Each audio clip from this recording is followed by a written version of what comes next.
ജെറമിയ 41 അധ്യായം. അതേ വർഷം 7-ാം മാസം എലിഷാമായുടെ മകനായ നെഥാനിയായുടെ പുത്രനും രാജവംശജനും രാജാവിൻ്റെ സേവക പ്രമുഖരിൽ ഒരുവനുമായ ഇസ്മായേൽ 10 ആളുകളെയും കൂട്ടിക്കൊണ്ട് മിസ്പായിൽ അഹിക്കാമിൻ്റെ പുത്രൻ ഗദാലിയായുടെ അടുത്തു ചെന്നു. അവർ ഒരുമിച്ച് ഭക്ഷണം കഴിച്ചുകൊണ്ടിരിക്കുമ്പോൾ ഇസ്മായേലും കൂടെയുണ്ടായിരുന്ന 10 പേരും എഴുന്നേറ്റ് ഷാഫാൻ്റെ പുത്രനായ അഹിക്കാമിൻ്റെ പുത്രനും ബാബിലോൺ രാജാവ് ദേശത്തിൻ്റെ ഭരണാധികാരിയായി നിയമിച്ചവനുമായ ഗദാലിയായെ വാൾ കൊണ്ട് വധിച്ചു.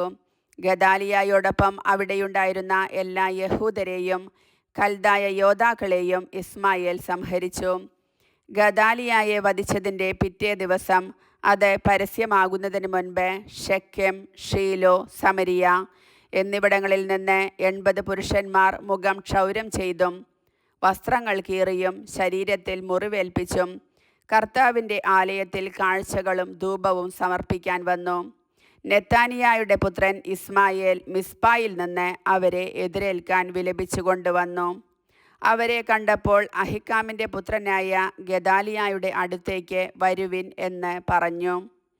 അവർ നഗരത്തിലെത്തിയപ്പോൾ നെഥാനിയായുടെ മകൻ ഇസ്മായേലും കൂടെ ഉണ്ടായിരുന്നവരും ചേർന്ന് അവരെ വധിച്ച് ഒരു കിണറ്റിൽ എറിഞ്ഞുകളഞ്ഞു. എന്നാൽ അവരിൽ 10 പേർ ഇസ്മായേലിനോട്, ഞങ്ങളെ കൊല്ലരുത്, ഞങ്ങൾ ഗോതമ്പ്, ബാർലി, എണ്ണ, തേൻ എന്നിവ സംഭരിച്ച് വയലിൽ ഒളിച്ചു വച്ചിട്ടുണ്ട് എന്ന് പറഞ്ഞു. അതിനാൽ അവൻ അവരെ മറ്റുള്ളവരോടൊപ്പം വധിച്ചില്ല.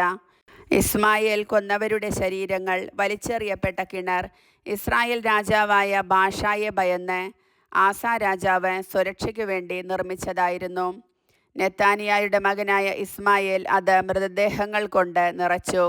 അതിനുശേഷം അവൻ മിസ്പായിൽ അവശേഷിച്ച എല്ലാവരെയും, രാജകുമാരികളെയും, സേനാനായകനായ നെബുസരദാൻ അഹിക്കാമിൻ്റെ മകനായ ഗദാലിയായെ ഏൽപ്പിച്ചവരിൽ അവശേഷിച്ചവരെയും തടവുകാരാക്കി അമ്മോന്യരുടെ അടുക്കലേക്ക് പുറപ്പെട്ടു.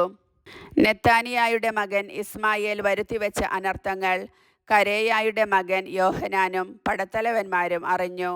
അവർ യോദ്ധാക്കളെയും കൂട്ടി ഇസ്മായേലിനെതിരെ പുറപ്പെട്ടു. ഗിബെയോനിലുള്ള വലിയ കുളത്തിനരികെ വെച്ച് അവനുമായി ഏറ്റുമുട്ടി. കരേയായുടെ പുത്രനായ യോഹനാനെയും പടത്തലവന്മാരെയും കണ്ടപ്പോൾ ഇസ്മായേലിൻ്റെ കൂടെയുണ്ടായിരുന്നവർ അത്യധികം സന്തോഷിച്ചു. മിസ്പായിൽ നിന്ന് തടവുകാരായി കൊണ്ടുപോയ എല്ലാവരും ഇസ്മായേലിനെ വിട്ട് കരേയായുടെ മകൻ യോഹനാനോട് ചേർന്നു. എന്നാൽ ഇസ്മായേൽ 8 പേരോടൊപ്പം യോഹനാനിൽ നിന്ന് രക്ഷപ്പെട്ട് അമ്മോന്യരുടെ അടുത്തേക്ക് ഓടിപ്പോയി. ഗദാലിയായെ വധിച്ചതിനു ശേഷം ഇസ്മായേൽ മിസ്പായിൽ നിന്ന് തടവുകാരായി കൊണ്ടുവന്ന യോദ്ധാക്കളെയും സ്ത്രീകളെയും കുട്ടികളെയും ഷണ്ഡന്മാരെയും യോഹനാനും പടത്തലവന്മാരും കൂട്ടിക്കൊണ്ടുപോയി. അവർ ബത്ലഹേമിന് സമീപം കിംഹാം താവളത്തിൽ താമസിച്ചു. ഈജിപ്തിലേക്ക് രക്ഷപ്പെടുകയായിരുന്നു അവരുടെ ലക്ഷ്യം. ദേശത്തെ ഭരണാധികാരിയായി ബാബിലോൺ രാജാവ് നിയമിച്ച ഗദാലിയായെ ഇസ്മായേൽ വധിച്ചതിനാൽ അവർ കൽദായരെ ഭയപ്പെട്ടു. കർത്താവിൻ്റെ വചനം.